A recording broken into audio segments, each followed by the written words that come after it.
Cordial saludo a todos nuestros televidentes que cada 8 días nos acompañan por el canal 4 de Apacival Televisión. Hoy el doctor Sebastián Zapata Ruiz, abogado y magíster en Derecho Procesal Penal. Sebas, bienvenido a este espacio. Muchas gracias por ser ya de la casa. ¿Cómo estás? ¿Cómo te trata este año? Súper bien, Lina, muy complacido de estar acá contigo. Un cordial saludo para los televidentes y con muchas ganas de seguir este año aquí teniendo discusiones complejas. Y la de hoy es un poco compleja, pero de modo académico y de modo de opinión. Ni más faltará que nos vayamos que resultemos nosotros metiéndonos en arcas políticas que no nos interesan. A propósito del principio de democracia, Sebastián, y todo este boom, por llamarlo de alguna forma, que hemos tenido recientemente por el tema de la captura del señor Nicolás Maduro, presidente de Venezuela, ¿qué piensas? Sí, mira, digamos, ahí hay una situación muy compleja. Porque por un lado está la situación del pueblo venezolano, muchos años en una dictadura que no tenía ningún tipo de legitimidad política, con unas elecciones que se amañaron de una manera absurda.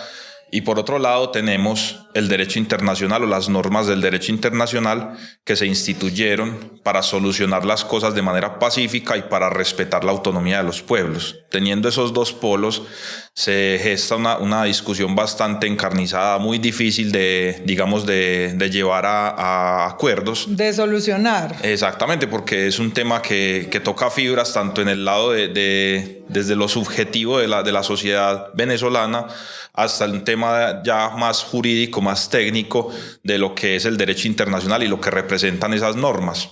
Y no solamente eso, Sebastián, sino que yo también diría que desde hace mucho tiempo estamos viviendo en una situación de inhumanidad del pueblo venezolano y realmente nadie hacía nada. Sí, esa es la crítica más grande que se hace. Se dice, listo, es que hay que respetar la autonomía de los pueblos, la soberanía de las naciones, porque justamente así se instituyó. El derecho internacional público surge como de esa necesidad de regular esas relaciones entre los estados inicialmente y luego entre organizaciones multilaterales y estados y así sucesivamente. Pero digamos la base de eso es el respeto de la soberanía. Estamos negociando entre iguales. Tú tienes unos derechos, unas obligaciones, unas facultades y yo también las tengo y con base en eso construimos acuerdos. Lo que dicen es que Venezuela ya no era un estado como tal. Al ser una dictadura ya no tenía las características para sostener una soberanía porque el fin último debería ser el ser humano y en Venezuela pues se está viviendo todo lo contrario. Cuando nosotros estamos hablando de estados democráticos, que finalmente el derecho internacional público es lo que atiende también, que todos los estados sean democráticos por las ventajas políticas y reglamentarias que estos puedan tener, encontramos una característica muy importante, Sebastián, que cuando nosotros empezamos a analizar el sistema político de Venezuela, pues yo realmente no la encuentro y es la división de poderes, precisamente para que exista esa independencia de decisión política y administrativa dentro de los estados y vemos que de pronto en Venezuela esta división de poderes no era muy legitimada. ¿Qué opinión tienes sobre eso, Sebas? No, es que es absolutamente evidente. Desde que hace loco de Montesquieu se le ocurrió hablar de la división de poderes, sí. Básicamente ese es uno de los caracteres más esenciales para reconocer un Estado de derecho. Y efectivamente allá estaba cooptado el Poder Judicial, el Legislativo y todo se lo abrogaba el presidente, en este caso pues Nicolás Maduro. Pero entonces ahí vienen las discusiones que se gestan desde lo académico. Venezuela no es la única dictadura en el mundo. Venezuela no es no es el único estado que se considere fallido o que tenga una concentración absoluta de poder en una sola persona. De hecho, tenemos un ejemplo que yo sé que a muchos les gusta, porque por lo que mediático que ha sido, por los aparentes resultados que muestra, y es por ejemplo El Salvador. En El Salvador el Poder Judicial y el Poder Legislativo están absolutamente sometidos al Poder Ejecutivo, al presidente allá que se llama Nayib Bukele. Entonces allá hay cooptación del poder total, no hay división de poderes. Tenemos una especie de dictadura, podría decirse. porque se empleó esa fuerza. Pero entonces vamos a lo otro. Allá la gente está conforme, está feliz. A eso iba yo. Esa era la pregunta que quería hacer, aunque no es el tema específico, pero no puedo dejar pasarlo. ¿Por qué crees que las personas entonces están tan contentas con ese actuar? Porque lo aplauden. Y hay muchas comunidades internacionales. Obviamente la ONU, la Organización de Naciones Unidas, pues obviamente no va a aplaudir eso, porque pues el enfoque de ellos es diferente. Pero hay muchas naciones, inclusive el pueblo como tal, le aplaude ese tipo de procedimientos y de actividades a su presidente. ¿Por qué crees que eso puede devenir? Estamos cansados. La sociedad está cansada realmente de estar viviendo esas atrocidades, ¿o a qué se puede deber eso? No, pues es que en El Salvador el fenómeno de la seguridad era absolutamente insostenible. Las pandillas tenían absorbido el país totalmente, todo el mundo vivía en una inseguridad total, había un paraestado. Ellos tributaban al Estado y tributaban a las pandillas. Desde el más pobre hasta el más rico, o sea, el problema era gigantesco. Y Nayib Bukele empleó una terapia de choque, llamémoslo así, y eso generó muchos resultados en este mediano plazo. Perdón. El tema es que justamente por eso la gente está tan agradecida, porque dicen es que ahora yo puedo ejercer mis actividades tranquilo sin pensar que si paso para aquel barrio hay otra facción de la pandilla que me va a asesinar, o si yo digo o opino ciertas cosas nadie me va a venir a mochar las manos ni nada de eso, o me va a sacar la lengua, en fin, cosas absurdas que ocurrían allá. Pero entonces, enlazándolo con Venezuela, sí, la diferencia es ostensible. ¿Cuál es el tema, Lina? Que es que no nos podemos basar en la reacción de la sociedad, porque eso es coyuntural. Sí. Y reaccionar desde la coyuntura, digamos que conceptualmente genera muchos problemas, porque nos hace ver el impacto inmediato, pero no podemos ver todo el panorama. Y el panorama es que una sola persona concentrando el poder es lo más peligroso que ha existido, y justamente por eso se habló de división de poderes, y justamente por eso se pasó de monarquías a monarquías constitucionales, e inclusive a regímenes como el nuestro, que es un régimen presidencialista, o el de Venezuela, y así sucesivamente. Listo, Sebas. Cuando nosotros entonces estamos hablando de ese principio de democracia que trae con ello el derecho internacional público, y encontramos una serie de características, el tema de elecciones libres, el tema de la división de poderes, de la libertad de expresión y de prensa, en fin, son muchísimas las características que se devienen de ese principio. ¿Violentó ese principio internacional el presidente Trump? Claro que sí. A ver, yo lo digo así a secas y espero que que no vayamos a herir susceptibilidades. Sí, no, que nuestros compatriotas nos entiendan. Sí. Porque es que hay un tema muy importante, Lina, y es que lo que es universal por un motivo muy importante, porque es para todos. O sea, eso es básico, muy elemental. Pero entonces, ¿qué es lo que pasa? En este caso, Donald Trump interviene en Venezuela de manera militar, capturando de forma, digámoslo, ilegal a la luz del ordenamiento internacional, y obviamente violentó ahí esos principios, porque, como le digo, lo que prima es la autodeterminación de los pueblos, y que los pueblos en sus situaciones internas puedan solucionar esos problemas. Muchos dicen, es que ya Venezuela había intentado y no había podido. Sí, pero es que el peligro, y aquí hablamos de peligro, es que cuál es el criterio para que Donald Trump interviniera en Venezuela y no interviniera por ejemplo, en Arabia Saudita, que sí, es lo mismo. O en otros países. Exactamente. Entonces, ¿qué es lo que pasa? Cuando una persona con el ejército más poderoso del mundo toma la decisión de entrarse a un país para ejecutar una orden de captura, y luego dice abiertamente que es con fines primordialmente de explotación de hidrocarburos, entonces aquí surge la pregunta, ¿qué nos espera a nosotros? ¿En qué momento o qué nos protege a nosotros de que eso nos ocurra?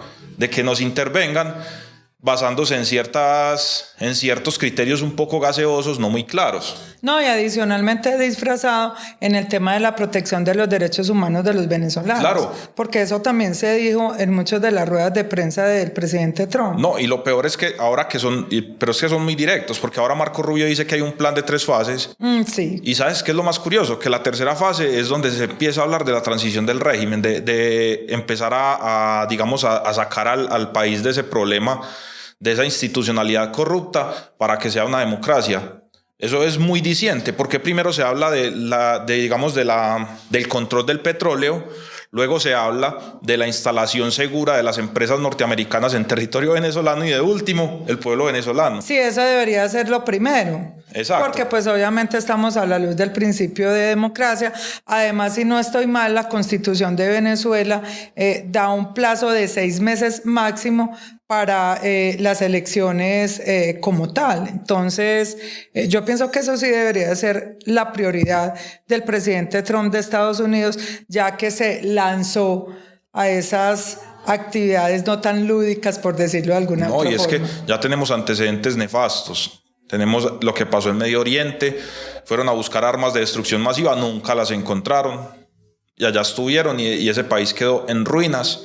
Vietnam, y otros dirán, no, lo que pasó en Panamá con Noriega, listo, perfecto, pero es una aguja en un pajar, porque ya tenemos muchos ejemplos del intervencionismo de Estados Unidos con efectos muy adversos a la sociedad como tal. Muy diferentes a los principios que trae el derecho internacional público. Exactamente, entonces, sí, o sea, es muy complejo definir aquí y decir es que Trump, hay otra cosa que aclarar. Trump tiene una particularidad, es que está gobernando un país que es miembro permanente del Consejo de Seguridad de la ONU. Entonces dicen, es que no se puede hacer nada, es que no se puede hacer nada, precisamente porque en ese Consejo de Seguridad los miembros permanentes son las potencias mundiales, que por lo general están enfrentadas ideológica y políticamente y hasta económicamente. Eso China, Rusia, Estados Unidos, Francia. Entonces, ¿qué pasa? Claro, si Rusia incursiona en un país en Medio Oriente, el Consejo de Seguridad dice, vamos a sancionar a Rusia, pero los miembros permanentes tienen derecho al veto. ¿Y qué es el veto? Yo voto que no me sancionen, y hasta ahí llegó. Porque tienen ese poder ómnimo en esa organización. Entonces es un poco como los que estamos aquí tenemos el poder absoluto y podemos decir sí o decir no según nuestra conveniencia. Y pues digamos que toda la normativa internacional es muy bonita en términos de autonomía de los pueblos. Pero ese rótulo de miembros permanentes del Consejo de Seguridad echa por la ventana toda esa situación, porque es simplemente al designio de lo que ellos quieran o lo que les parezca más útil para lo que ellos necesiten. Bueno, Sebas, en este momento nos estamos abocando entonces a diferentes conceptos de todo el mundo. O sea, en este momento todo el mundo está hablando de eso. Pero pueden haber muchas personas, sobre todo nuestro pueblo venezolano, que dice, pero es que el presidente Trump hizo lo que las organizaciones internacionales no hicieron. Es que el presidente Trump pensó en la humanidad del pueblo venezolano en este momento. La pregunta directa es, ¿tú por qué crees dentro de tus conocimientos que las organizaciones internacionales nunca hicieron nada? Pues Lina, justamente por lo problemático que es conciliar esa autonomía de los pueblos con la intervención de los estados.